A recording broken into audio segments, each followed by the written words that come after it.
So here I am, briantheartist.com is my website.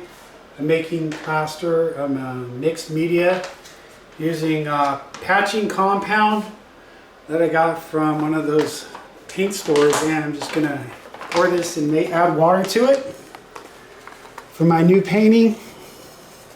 It should be enough. Should be enough. Luckily this is fast drying.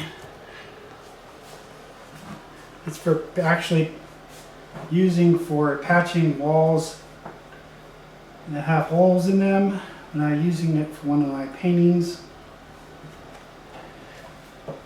Creates a layered effect. And I'm just gonna let it dry, and I'll start applying it to the canvas once it's ready. Add a little more to speed up the drying process. There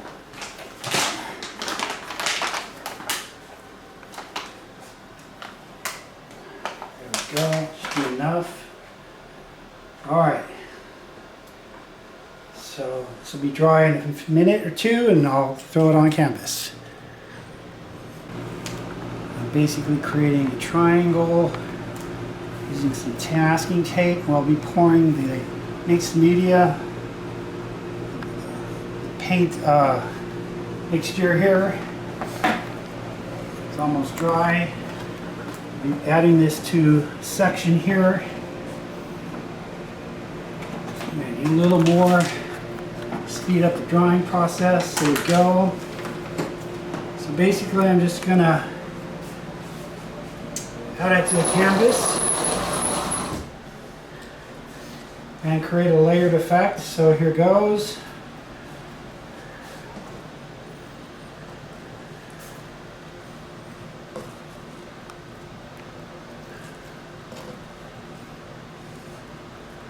By the way, this painting I could not even tolerate to look at.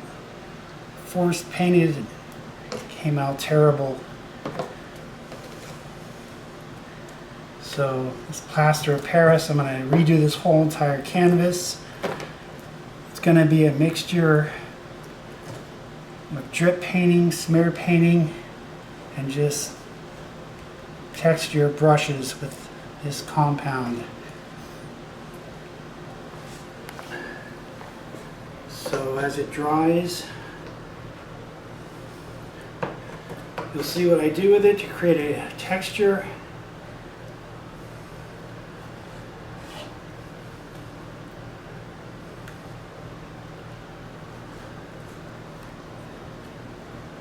Get it out. Smear it equal, just like a brush.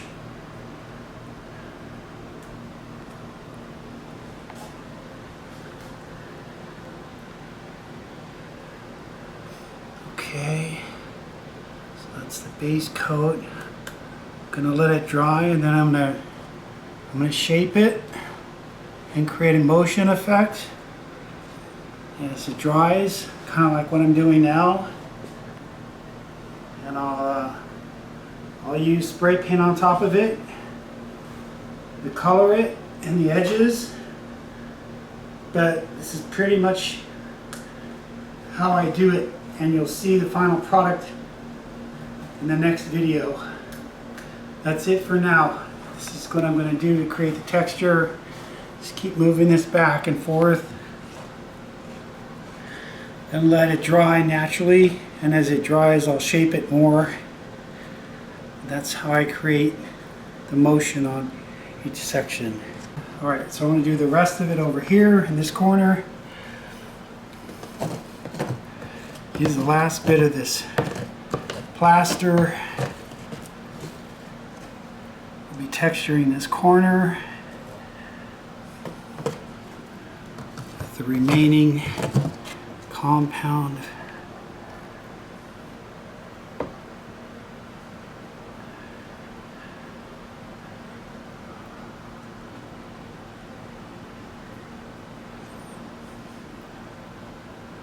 All right, that should be enough for now. Just let it dry, and then I'll shape it with a knife or something at the end, and that'll be it for now. Hope you enjoyed watching me create another painting. I know it doesn't look like much now, but when it's finished, it'll look a lot different. Hi, so the painting that I just layered the compound with, it's going to end up looking like this. This is a Generation X tile I did back in '94. I used the same ingredients to create this texture effect in spray paint. So that's going to look like the final product.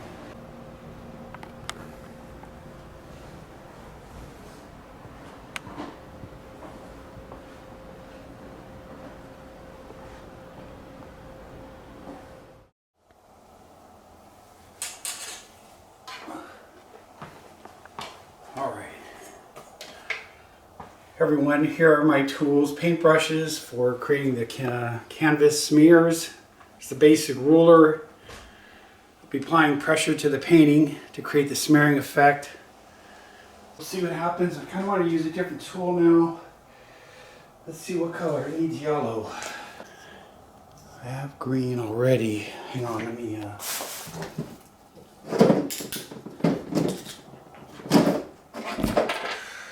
start with some red, white, and porcelain. Fill in some blue, cerulean blue, and let's get started. I'm going to apply some different colors to create a different motion effect. I'm using my handy dandy ruler, paint stirrer. It's actually a paint stirrer. With a smaller one, I can create a very specific area that combines colors.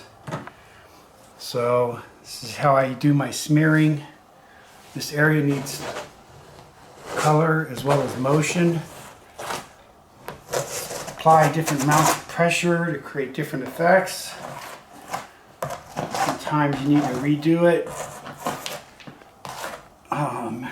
Throw a little more on this side to make an equal distribution of paint.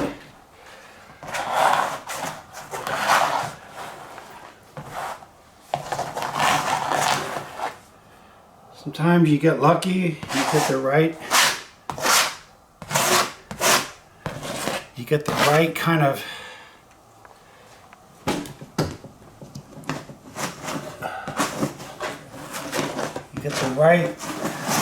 combination. Other times you got to redo the whole particular area. I'm putting in some in every corner here, as you can see. Equal out the colors.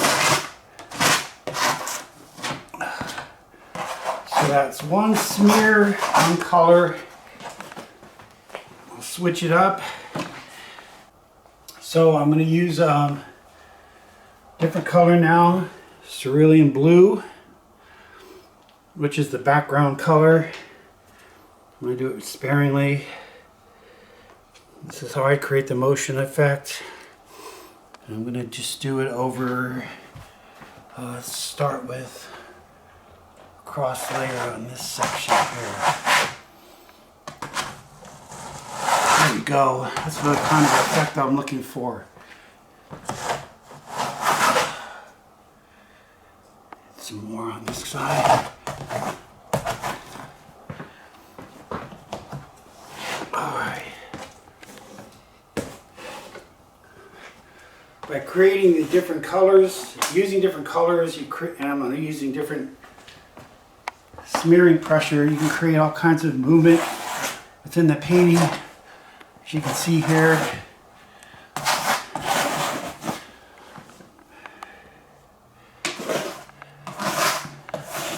And then I'm going to do a cross slash right here. Try to mix in a little bit of blue in this section. Combine with pink, peach, whatever it's called, porcelain. And that will give the equal eye distribution of colors, which my art teacher grilled in my brain for 5 years straight. The one thing we noticed about every painting we saw in the Museum of Modern Art, San Francisco, LA, galleries. All right, so I'm going to use yellow now to mix this up. It's like a yellowish orange.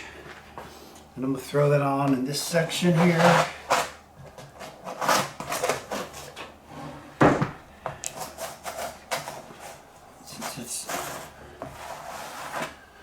Since it's the other paint is still kind of wet, it's creating its own sort of greenish hue. But that's kind of cool. I like that.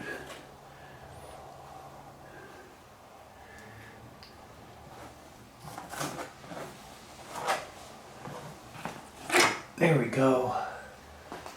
Notice how applying the paint in all areas of the canvas to keep the eye movement going.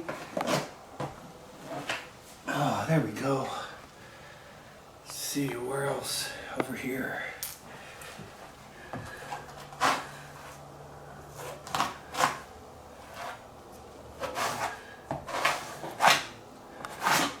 I'll probably have to cover this up. I don't like how that turned out, but it's all an experiment at this point. Whatever happens, happens.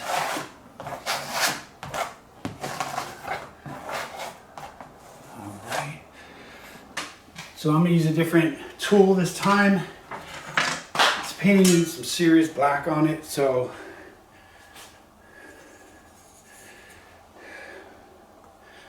I'm going to slather on the black. About 6 inches, different amounts. Use this to kind of even out the color scheme. There we go. Dark and light. Do some over here now. What this does is it basically sends the eye movement from the front and back with all the motion of the color. You can't really figure out the beginning or the end. It's the whole point of a good painting. Keep the eye movement going. Here we go with the next swirl.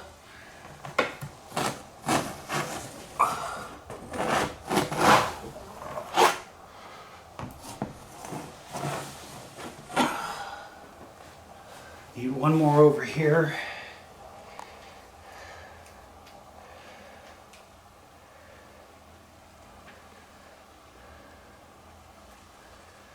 Okay, here goes.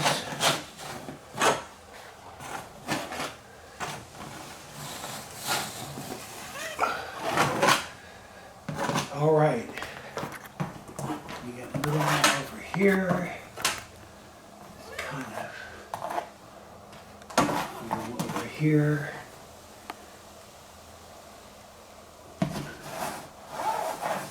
Make sure it's equally distributed all over the canvas. All right, so that is it for now. I don't want to mess with it anymore.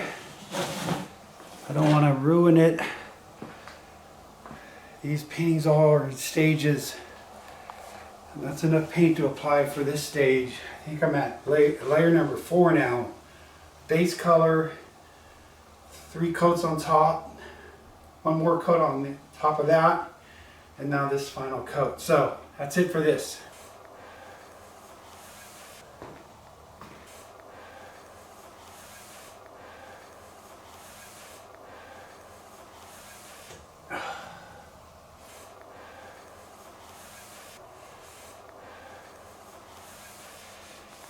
This other painting that I started years ago, I'm just trying to finish up the color schemes.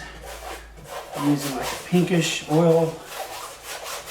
Put on a base layer.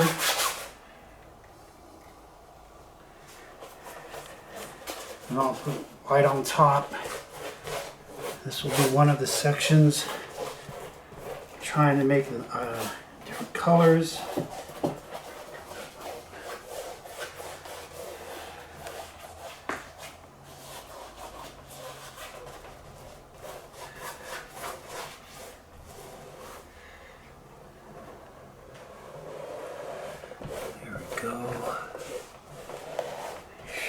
color doesn't get into the other side. All right.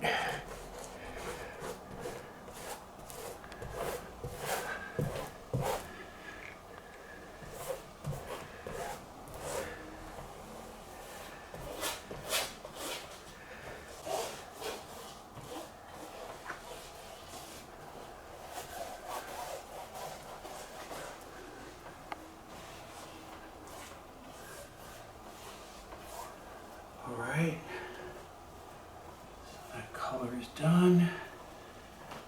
Even it out a little. All the missing spots. I'm going to use my tool with white paint to cover it up.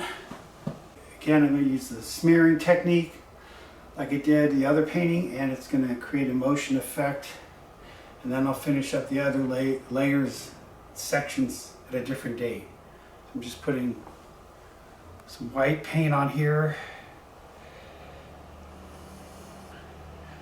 I'm just going to smear it like I did in the other sections.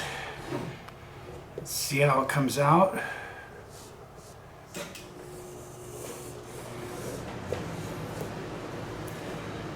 Alright, that's a good start. Keep moving it around, create different motions. See by the pressure it creates a different kind of motion. Some more on this side here.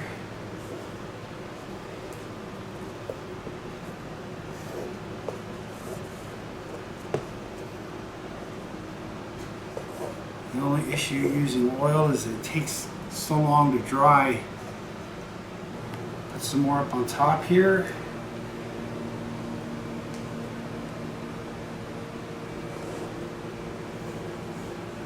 Keep the eye movement going, covering most of the pink, but combining it in some areas.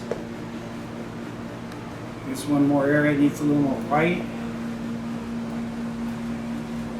Down here, and then up here.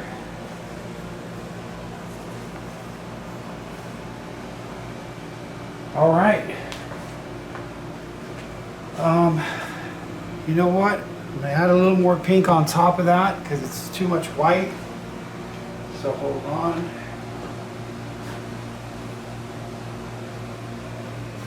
Put some more pink on here. Equally distribute the colors again. Here's my coat. There we go. A little bit better. I don't know. There we go. That's the kind of movement I want to see right there. Yeah. That way, there's no beginning, no end.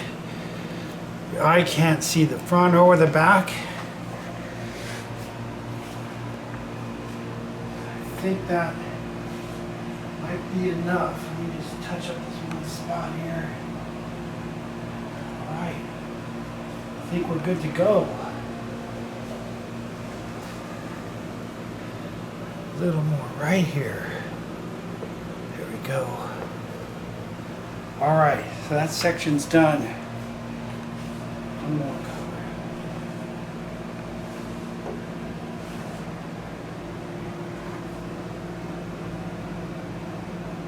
All right, now I think it's done.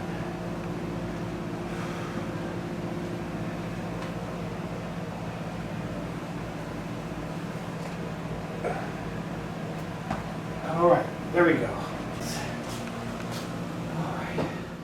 My name is Brian Babayans. My website URL is briantheartist.com. As an artist, what inspires you to create? What inspires me is other artists' work that I've seen in galleries, museums, online, and in person. And I always wanted to draw like them, so I pretty much copied their style and made it my own. And getting the reactions from people was the motivation. I know that they are emotionally drawn to each painting. Something pulls them in, and everybody has a different reaction to each painting. Your art does elicit a very strong emotional response. Can you tell us a bit about the emotional journey you go through when creating your pieces? A lot of my paintings are based off of my emotion, whatever at the time. The colors come out for whatever emotion I'm going through. Sometimes they're very calm and relaxed. Other times they're very bright, colorful, and stark. It just depends on the emotion that I'm feeling at the time I'm painting. What do you think draws people to your art, and what kind of emotional connection do you hope people will make with your work? I think what draws people to my paintings are the abstract colors, the layers of paint, the overall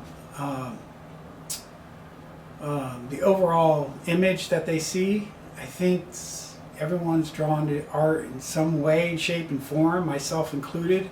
I think the color scheme is important as well, and I try to implement balance of colors, the equal distribution of paint on each canvas and painting, and eye movement that's non-stop.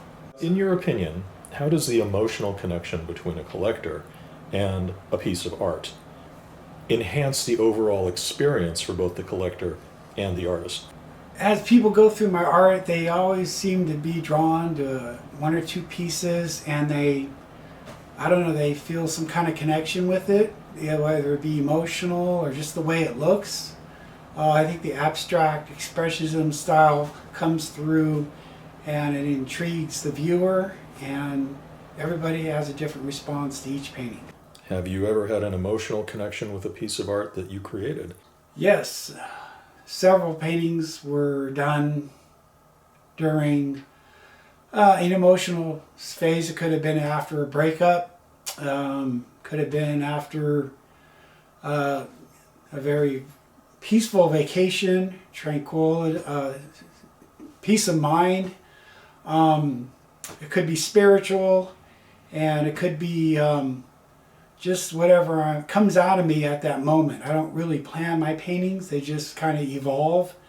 And I think when I see that they're finished, I leave them alone and hope that they resonate with the viewer.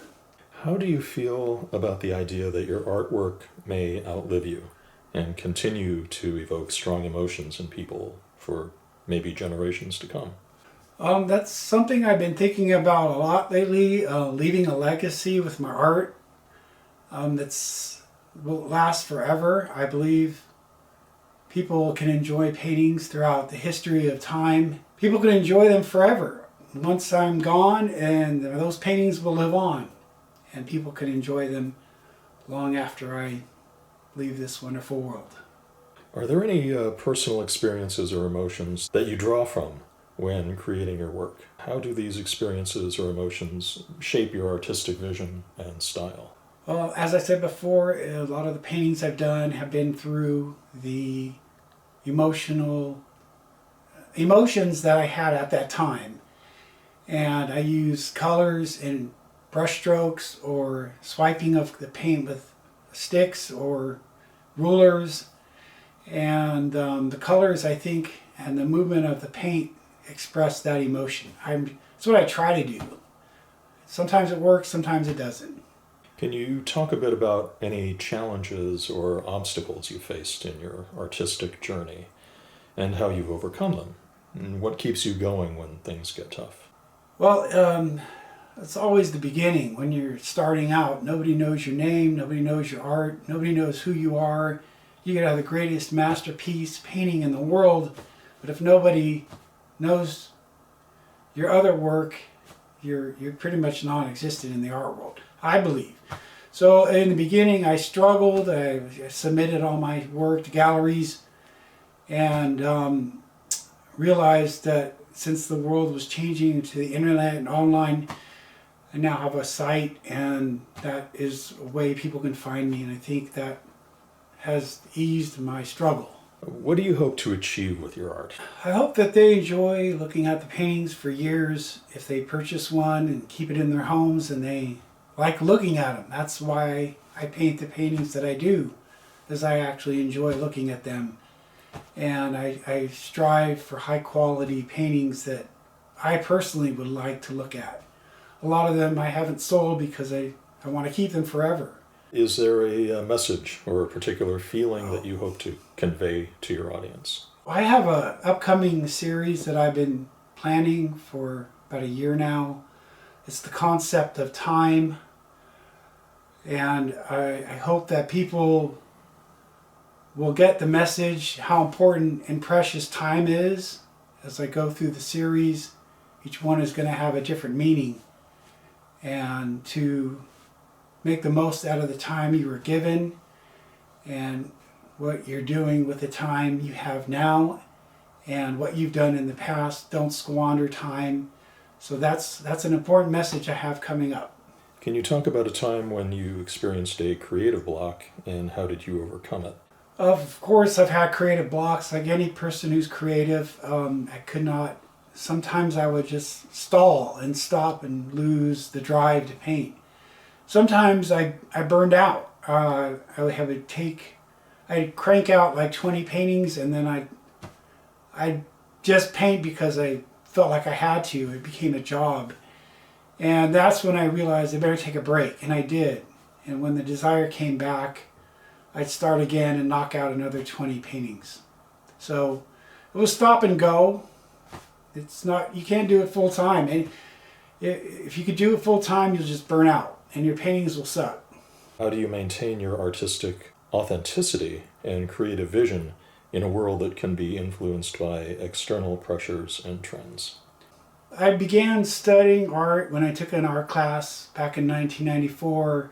I studied all the great modern abstract expressionist artists such as de Kooning, Gerhard Richter, Jackson Pollock, even some Picasso, and of course some Rothko. But I realized I had to make my own style of paintings in order to succeed in this field. I didn't want to rip them off, so I combined a lot of their styles into my own.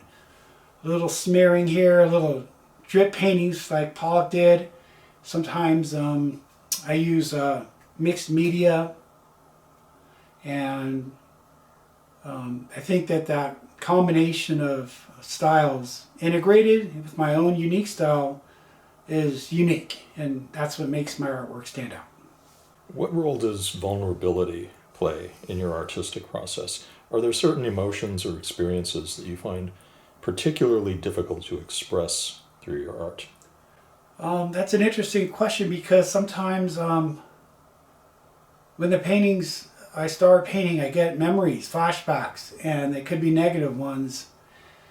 And they trigger other memories and leads me down, my mind down a dark path. And I have to stop the painting and start on something new on another day. So sometimes it's good, sometimes it's bad, but I just let it sit and work on it with a new set of eyes the next day. How has your artistic style or vision evolved over time, and what factors do you think have contributed to that evolution? I believe my artwork has evolved over time in many several ways. Is the size of the canvases. I'm now experimenting with spin art, which I found online. I had no idea that that kind of art was so easy and interesting to produce. And I'm evolving into this whole new series of mixed media. That's what I started out with, and which now I'm going to continue. So my work evolves as time goes on. I get ideas, and they stay in my brain until I get them out on canvas. How do you balance the need to create art for yourself with the desire to create work that will resonate with others and have a positive impact on society? I hope that my paintings can make people enjoy and see things that in the paintings that I normally can't see, and that they can somehow resonate with my art, and that they will find the meaning and message in each painting or series.